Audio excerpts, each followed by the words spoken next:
በ2025-26 የውድድር ዓመት በርካታ ጉዳቶችን እያስተናገዱ ከሚገኙ ክለቦች ውስጥ አንዱ እና ቀዳሚው የምንለው የሚኬል አርቴታው አርሰናል ነው።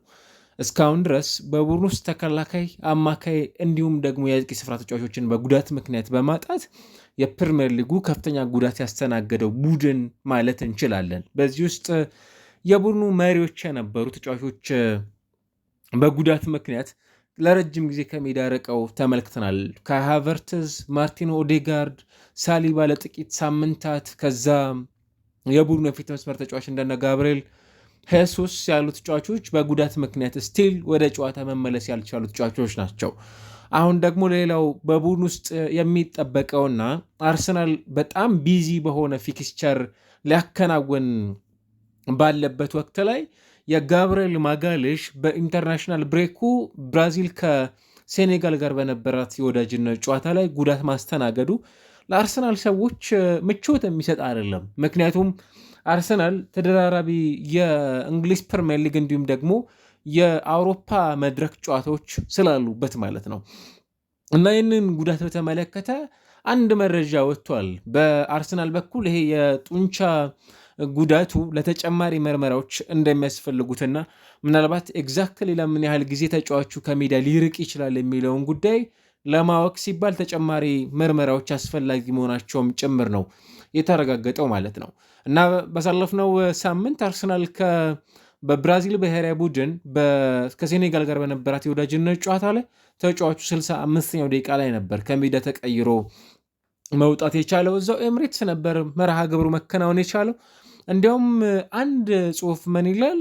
ብራዚላውያን ተጫዋቾች በተለይም ከደቡብ አሜሪካ የሚመጡ ተጫዋቾች በአብዛኛው ከፊት ለፊታቸው ለሚጠበቃቸው ዓለም ዋንጫ እንዳንዱ ምክንያት ሆኖ ነገር ግን በየትኛውም የድካም ስሜት ውስጥ እንኳን ቢሆኑ የሚኖሯቸውን መርሃ ግብሮች ከማከናወን ወደኋላ የማይሉ አይነት ተጫዋቾች መሆናቸው እና ተደጋጋሚ የጨዋታ መደራረቦች ለእንዲህ አይነት ጉዳቶቻቸውም ጭምር እንደ ምክንያት ይነሳል እና አንዳንድ ቁጥሮች በጣም ያስደንቃሉ። በተለይ ይህ ተጫዋች በ2020 ከሊል ወደ አርሰናል ከመጣ በኋላ 171 ጨዋታዎችን እርሱ በሜዳ ውስጥ ባደረጋቸው መርሃ ግብሮች 110ን አርሰናል አሸንፏል። እርሱ በሜዳ ውስጥ ባልተሰለፈባቸው 30 ጨዋታዎች 12ቱን ብቻ ነው ማሸነፍ የቻለው። ኦልሞስት ከግማሽ በላይ በሆኑ ጨዋታዎቹ ላይ ነጥቦችን ጥሏል አሊያም ሽንፈትን አስተናግዷል። ቡድኑ 27 ጨዋታዎችን አቻ ሲወጣ ከ30ዎቹ መርሃ ግብሮች በ10ሩ ደግሞ ሌላው እሱ በሌለባቸው ጨዋታዎች የአቻ ውጤትን አስመዝግበዋል። እርሱ ተሰልፎ በሜዳው 34 ጨዋታዎችን ብቻ ነው የተሸነፈው ከ171 ጨዋታዎቹ። በስምንቱ ደግሞ እሱ በሌለባቸው መርሃ ግብሮች ቡድኑ ተሸንፏል። እርሱ ሲኖር አርሰናል የማሸነፍ ስኬቱ 64.3% ነው። እርሱ በማይኖርበት ሰዓት ላይ አርሰናል የማሸነፍ ንጻሬው 40% ብቻ ነው። ይሄ ማለት ጋብርኤል ማጋሌሽ ቁጥሮች ከሚገልጹትም በላይ በሜዳ ውስጥ የእርሱ ተሳትፎ በጣም አስደናቂ ሊባል የሚችል ነው እና ደግሞ በጣም ትክክለኛ በሆነ ሰዓት ላይ ነበር ተጫዋቹን አርሰናል በሚፈልግበት ሰዓት ላይ ጉዳትን ያስተናግደው። ለዚህ በጣም በትልቁ ምስክር ወይንም ምክንያት ሊሆነን የሚችለው ጉዳይ አርሰናል በሚቀጥሉት 31 ቀናት 9 መርሃ ግብሮችን ያከናውናል። በሚቀጥሉት 31 ቀናት ብቻ ልብ በሉ። ይሄ ብቻ አይደለም። በሚቀጥሉት 8 ሳምንታት ወይንም በሚቀጥሉት 2 ወራት ገደማ ብቻ አርሰናል 14 ጨዋታዎችን ያከናውናል። ስለዚህ እጅግ በጣም ሰፋ ያለ መርሃ ግብሮችን በሚያከናውንበት ወቅት ተጫዋቹ ምናልባትም አሁን ያለው የጉዳት ዜና ለምን ያህል ጊዜ ከሜዳ ያርቀዋል የሚለው ጉዳይ እጅግ በጣም የሚጠበቅ ርዕሰ ጉዳይ ነው ማለት ነው። እንደምታስታውሱት ወደዚህ ቡድን ከመጣ በኋላ የ27 ዓመቱ ተጫዋች ምናልባት በጣም በትንሹ 4 ሳምንታትን ከሜዳ ሊርቅ የሚችልበት እድል አለ። ይሄኛው ደግሞ ምናልባትም እስከ ጃንዋሪ ድረስ ደግሞ በትክክል ለአርሰናል በጣም የቅርብ የመረጃ ምንጮች የሚባሉት ወይንም ከጉዳቱ ጋር በጣም ጥልቅ የሆነ መረጃ ያላቸው ሰዎች እስከ ጥር ወር ድረስ በፈረንጆቹ ማለት ነው የጉዳቱ ሂደት ሊራዘም የሚችልበት እድል አለ። ኦፍኮርስ አርሰናል አሁን በቡድን ውስጥ እንደሚገኙት የተጫዋቾች አማራጭ ይህንን የተጫዋቹን ጉዳት መሸፈን የሚችልባቸው አማራጮች አሉት። ለምሳሌ ቤን ዋይትን እዛ ቦታ ላይ መጠቀም የሚችሉባቸው አማራጮች አሏቸው። ሪካርዶ ካላፊዮሪ እንደ አማራጭ ከሆነ የምንይዘው መጠቀም ይችላሉ። ፔሮ ኢንካፔ እንዲሁም ደግሞ ክሪስቲያን ሞስኬራን እዚህ ቦታ ላይ ሊጠቀሙባቸው የሚችሏቸው አማራጮች ናቸው። ነገር ግን አሰልጣኝ ሚካኤል አርቴታ አንድ ቁማር ላይ ቆምሩ የሚችሉበት አማራጭ አለ። እሱም በዚህ ውድድር ዓመት በግራው መስመር ላይ አርሰናል ቁልፉ ተጫዋች ተብሎ የሚነሳው ሪካርዶ ካላፊዮሪን ከግራ መስመር ከሚነሳበት ቦታ በማንሳት ወደ ሴንተር ባኩ የሚያመጡበት ሂደት አርሰናልን ዋጋ እንዳያስከፍለው የሚሉ ጥያቄዎች አሉ። ምክንያት ተደርጎ የሚነሳው ሌዊስ ስኬሊን ከግራ መስመር ላይ በማስነሳት ሪካርዶ ካላፊዮሪን ሴንተር ባክ በማድረግ ከዊሊያም ሳሊባ ጋር ከሚያጣምሩት ይልቅ በተምሳሌ ሪካርዶ ካላፊዮሪን እዛ ቦታ ላይ በማቆየት ፔሮ ኢንካፔን እዚህ ቦታ ላይ ማምጣት አሊያም ደግሞ ክሪስቲያን ሞስኬራን እዛ ቦታ ላይ ለማጫወት ምርጫዎቻቸውን ማስተካከል ይበልጥ የተሻለና የሚቀጥሉትን የጋብርኤል ማጋሌዥ አለመኖር ታኮ የሚደረጉትን ጨዋታዎች በስኬት ለማጠናቀቅ የሚያግዛቸው የሚረዳቸው ጊዜ ስለመሆኑም ጭምር በተደጋጋሚ የተነሳ የሚገኘው ርዕሰ ጉዳይ ነው። ዘንድሮ በስካሁኑ 11 ጨዋታዎችን አከናውኗል። በተለይ በእንግሊዝ ፕሪሚየር ሊግ ሁሉንም ጨዋታዎች ከዳቪድ ራያ በመቀጠል 990 ደቂቃዎችን እያንዳንዱን ደቂቃ ማለት ነው ከዳቪድ ራያ ጋር በቁጥር የሚስተካከለው ተጫዋች ነው። ከዛ ውጭ ሶስተኛ ደረጃ ላይ የሚገኘው ማርቲን ዙቤሜንዲ ነው። 939 ደቂቃዎችን በሜዳ ውስጥ አሳልፏል። በእነዚህ 11 ጨዋታዎች 2 አሲስቶችን አድርጓል፣ 1 ጎል አስቆጥሯል፣ 67 ደግሞ ኳሶችን ክሊር አድርጓል። ስለዚህ ዲፌንሲቭ በሆነው እንቅስቃሴ ላይ ብቻ ሳይሆን በማጥቃቱም ጭምር ቡድኑን በማገዝ በጣም ጥሩ ጊዜን እያሳለፈ የሚገኝ ተጫዋች ነው ማለት እንችላለን። በእርግጥ ይህንን በተመለከተ ቅድም እንዳነሳ ነው ከ2020 ጀምሮ ባሉት ቆይታዎቹ ይህ ተጫዋች በአርሰናል ቤት ውስጥ ብዙ ጨዋታ የሚያመልጠው ተጫዋች አይደለም። 227 ጨዋታዎችን አከናውኗል። 22 ጎሎችን ደግሞ አስቆጥሯል። የዚህ ቡድን በጣም ቁልፍ ተብለው ከሚነሱ ተጫዋቾች መካከል አንዱ መሆኑን ደግሞ መዘንጋት ያለብን አይመስለኝም።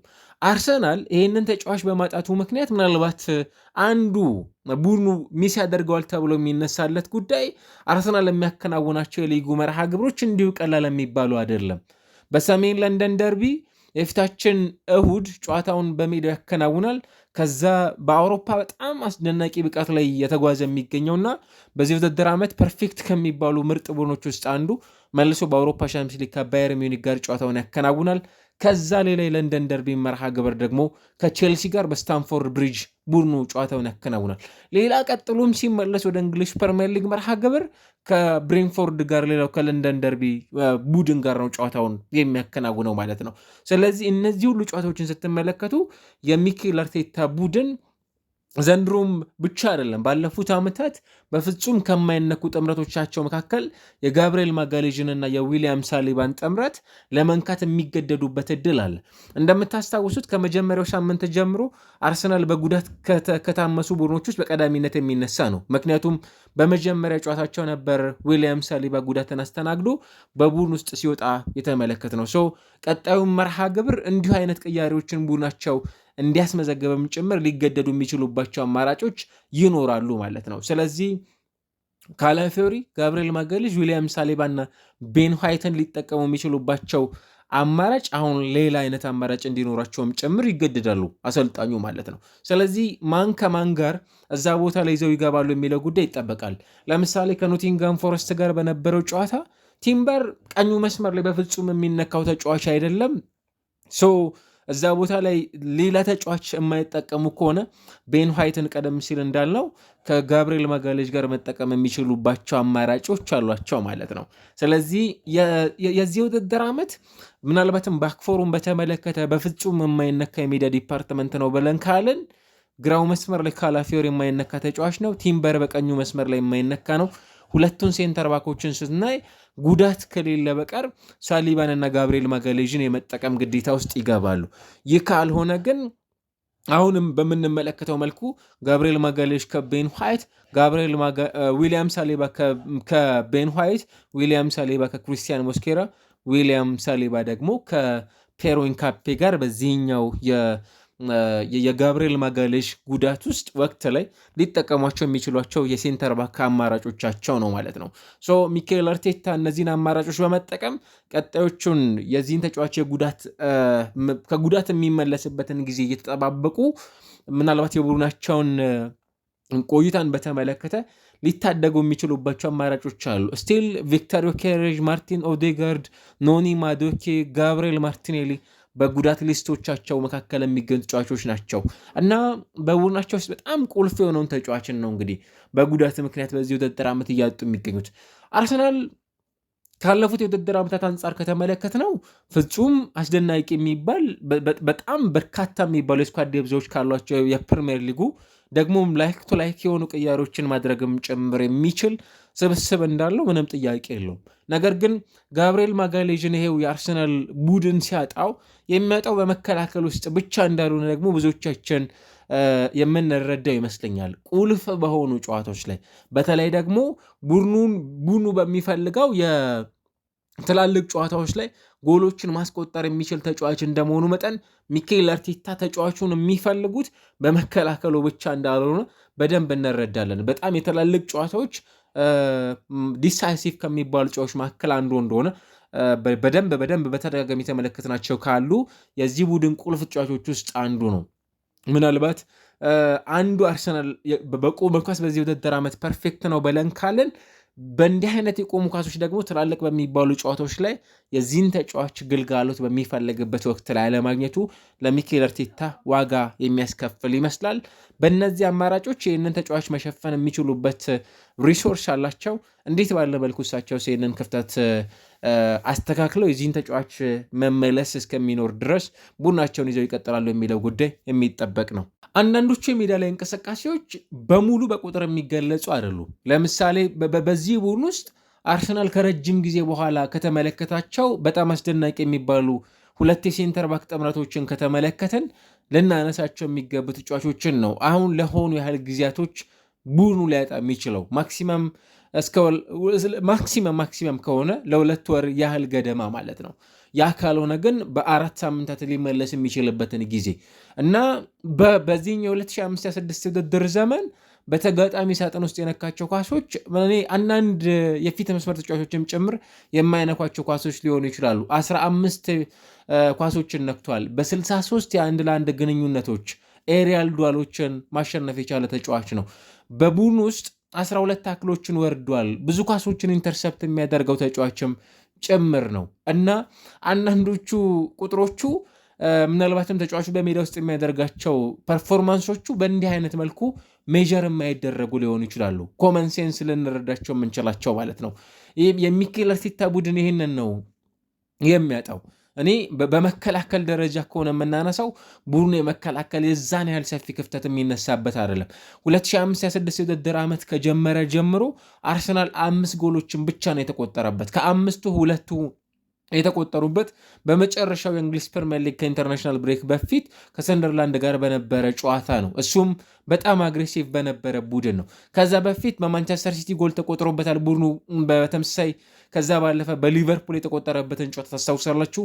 ከዛ ደግሞ ጠንካራ ከሆነው የዚህ ውድድር ዓመት ብቻ ሳይሆን ያለፉትንም ዓመታት የአርሰናል ፈታኝ ከሚባሉ ቡድኖች ውስጥ አንዱ ኒውካስል ጋር በነበረው ጨዋታ እንዲሁ አይነት የቆመ ኳስ ብቻ ሳይሆን በአጠቃላይ አርሰናል ከዚህ ቡድን ጋር በሚያደርጋቸው የሊግ መርሃ ግብሮች ላይ በጣም እንደሚፈተን ይታወቃል እና በእነዚህ ቡድኖች ጋር ያደረጋቸው ጨዋታዎች ላይ ጎሎችን ኮንሲድ አድርጓል። ከዛ ውጪ ቡድኑ ጎል ሲቆጠረበት እየተመለከት ነው አይደለም የሚገኘው ማለት ነው። የውድድር ዓመቱን በተመለከተ ስናነሳው አሁንም የሚጠበቀው በእንዲህ አይነት መርሃ ግብሮች ላይ ቡድኑ እንዴት ነው የሚወጣው የሚለው ጉዳይ ነው ሰፋ ብሎ የሚነሳውና የዚህኛው የውድድር ዓመት ደግሞ የማጥቃት ኮንትሪቢሽኑ በጣም ሰፋ ብሎ የተመለከትናቸው ከሚገኙ የአርሰናል ቁልፍ ከሚባሉ የሜዳ ላይ ዲፓርትመንት ከሆኑት ውስጥ አንዱ